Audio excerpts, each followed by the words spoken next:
hope you are feeling well and comfortable. Because now I'm going to open a door to a different place, an infinite dimension that is rarely illuminated by anyone. In this space, sensible reality holds as much value as any imagined object. Get ready to embark on this journey with us.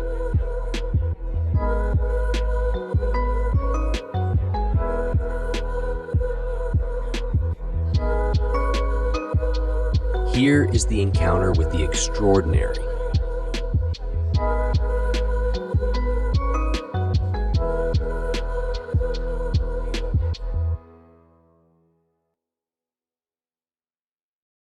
Agnes and the unexpected conquest of Singularity. One fine day, on a night following a hard yet joyful journey of work, Agnes made a perfect couscous. That was it. Out of all the iterations of people who had ever made couscous in the world and throughout time, out of the randomness of the universe repeating itself through countless combinations, on that day with precision down to the hundredths, Agnes made a perfect couscous. When she prepared it to serve and smelled the aroma, she still didn't know the masterpiece she had created. A fruit forbidden by the gods, a delicacy, the true ambrosia. The temperature controlled to achieve harmonious hydration and texture. A dim light illuminated the gleaming utensils hanging on the wall. Her nimble fingers danced among sharp knives, copper pots, and a myriad of ingredients manipulated by her masterful hand. A glow surged through her body, one of self-transcendence. Her work did good, but cooking was what she did with pleasure. She plated the couscous, the aroma carefully balanced, the volume airy. It was as if she was crafting a work of pure culinary art, a work that should be recorded in humanity's books as a milestone of the past for any decent civilization. Each grain seemed to have found its perfect place in that mosaic of flavors and sensations. As Agnes prepared for her first bite, a deep silence enveloped her home. It was as if the universe, for a brief moment, held its breath, recognizing the magnitude of what was about to happen. A vacuum pulled in the air and space, and then a loud pop echoed inside the house, and as if thunder could be split from within, two strangers appeared in the middle of the living room. The first thing she noticed was that they didn't seem to belong to this world, with clothing and appearance defying the logic of any known fashion. In the heat of the moment, her hand instinctively reached for the cleaver in the sink, a large and well-sharpened blade. A whirlwind of thoughts erupted in her mind. Agnes was already considering fighting to the death if necessary. She had no idea who these strange time travelers were or why they were there, but she was determined to protect herself and her home at any cost.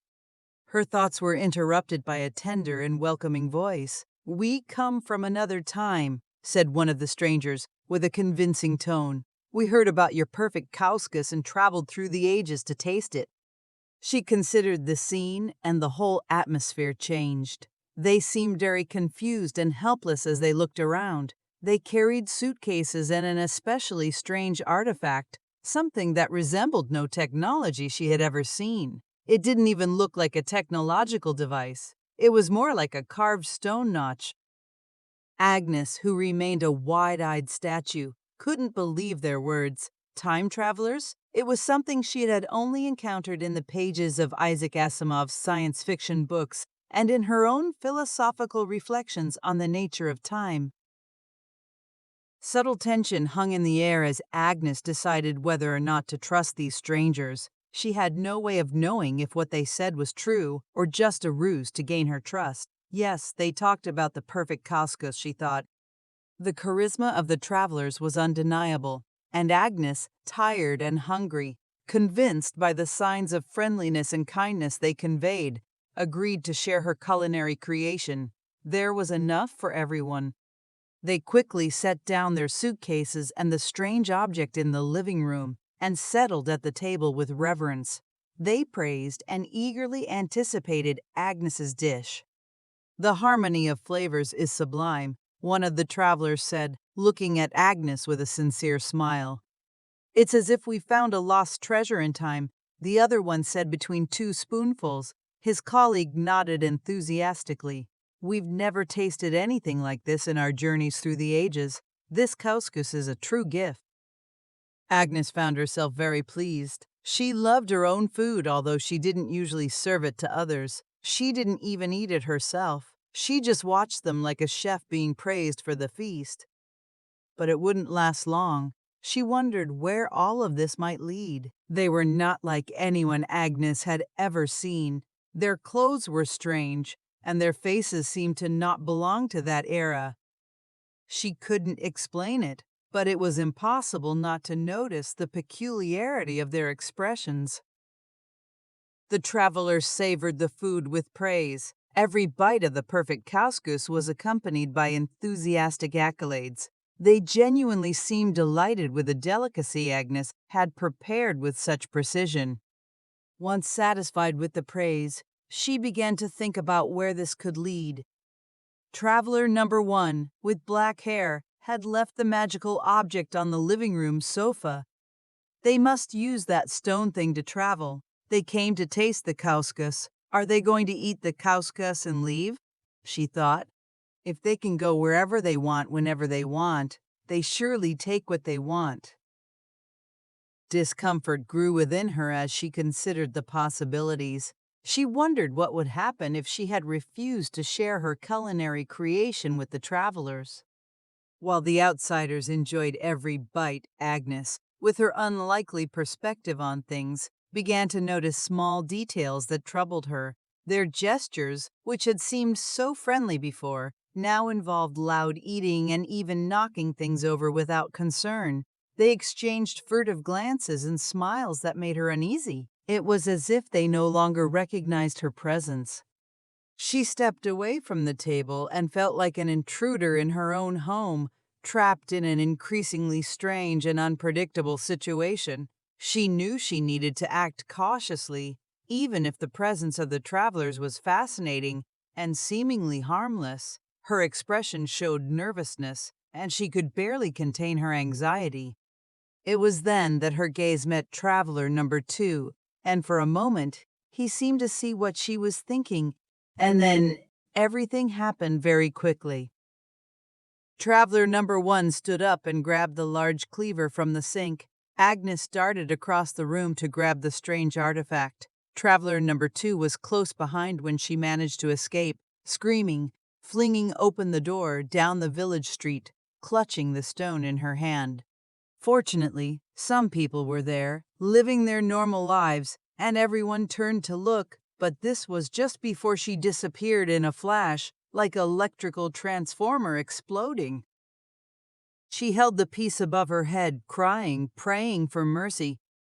She felt her body spinning incessantly, in a clarity and mixture of colors she couldn't define. She found herself in a completely unfamiliar place, surrounded by a scene that defied all the laws of physics and reality. She still held the strange object in her hands, but now she was certain that this mysterious item was her only hope, even though she had no idea how it worked. She tried to stop spinning by planting her feet. She lost her balance and managed to throw herself, falling and dropping the time stone. She realized she was on the carpet in her living room, and the door was closed. There was no sign of the travelers and their suitcases. The magical object shattered into countless pieces after hitting the floor. She got up to go to the kitchen to grab the phone and was startled, stifling a scream. It was like looking in a mirror. Her image was there in the kitchen, just as terrified as she was, a perfect replica. No, that was her. The position of the dishes and pots, the smell of the freshly cooked food. It was Agnes a few minutes ago before everything happened. She had simply activated the stone. She should be in the same place and time the travelers entered. Agnes looked at her previous self, and a spiral of thoughts flooded her mind. She saw herself from an observer's perspective, questioning every choice she had made since the moment the travelers appeared. Even if she could figure a way out, she couldn't return to her time and place with a broken stone. The past and the present intertwined in a way that defied any logical explanation. But that didn't matter now. The previous Agnes, still in her statue-like position which now seemed ridiculous to her, reached for the large knife in the sink. At that moment, she knew that the other one could read her thoughts, and the other knew that she knew. With a roar of a cornered animal, she raised the blade and lunged, teeth bared. They grappled. There was a fierce struggle. The cleaver fell somewhere behind. The kitchen turned into an improvised battlefield, with utensils flying through the air and furniture being knocked over. The fight was a frenetic dance of action and reaction, with both determined to prevail, to conquer their space, to take what rightfully belonged to them.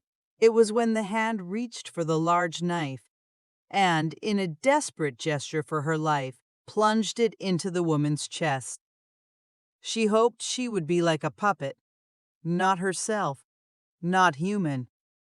But she was. The fierceness vanished from her eyes.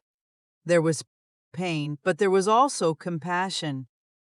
She tried to say something with moist eyes, and losing her strength, they embraced each other on the living room floor and cried together until one of them faded away.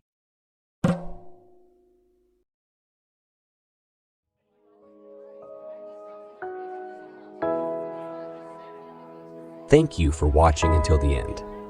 I hope you enjoyed this story. Leave your thoughts in the comments and share your opinions with us.